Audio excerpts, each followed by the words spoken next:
গতকাল রথযাত্রায় সারা কলকাতা তোলপাড়। আমরা খুশি হিন্দু ভাইদের রথযাত্রা, রাস্তার উপর রথযাত্রা, পুলিশ প্রশাসনের সহযোগিতায় রথযাত্রা।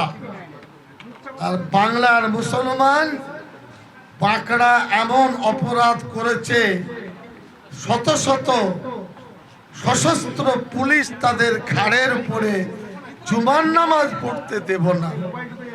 এটা খুব দুঃখ, এটা বেদনা। আমরা আশা করি, আমরা চাইছি এয়ারপোর্ট অথরিটি মসজিদ খুলে দিক। গতকাল মুখ্যমন্ত্রীর কোনো একজন প্রিন্সিপাল সেক্রেটারি কোনো একজন ব্যক্তির মাধ্যমে যোগাযোগ করেছেন। আমি উত্তর দিয়েছি, আমি বলিনি যে সিএম এর সাথে কথা বল, সিএম ব্যস্ত আছেন।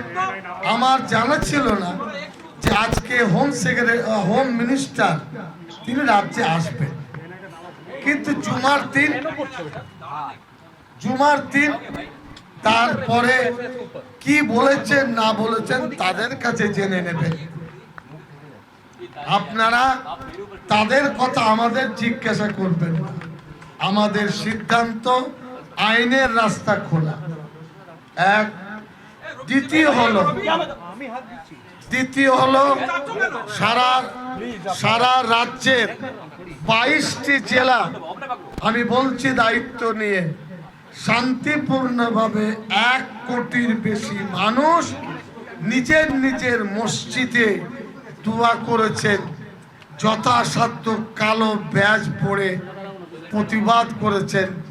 দুঃখের কথা, বেদনার কথা। নেক্সট স্টেপ, এক হলো আদালত, আর একটা হলো অফিসিয়ালি চিঠি রাজ্যবাসীর পক্ষ থেকে। সেটা কমিটি আলোচনা করে ঠিক করবে। আর মিডিয়াদের বলবো, অতিরিক্ত কোনো প্রশ্নের জায়গা আপনাদের নেই, বিরক্ত করবেন না। আপনাদেরকে সম্মান দিই, রাখার চেষ্টা করবেন। সিদ্দিকুল্লাহ চৌধুরীর মতন ইমানদার নেতা মরে গেলে খুঁজবেন না। কোনো প্রশ্ন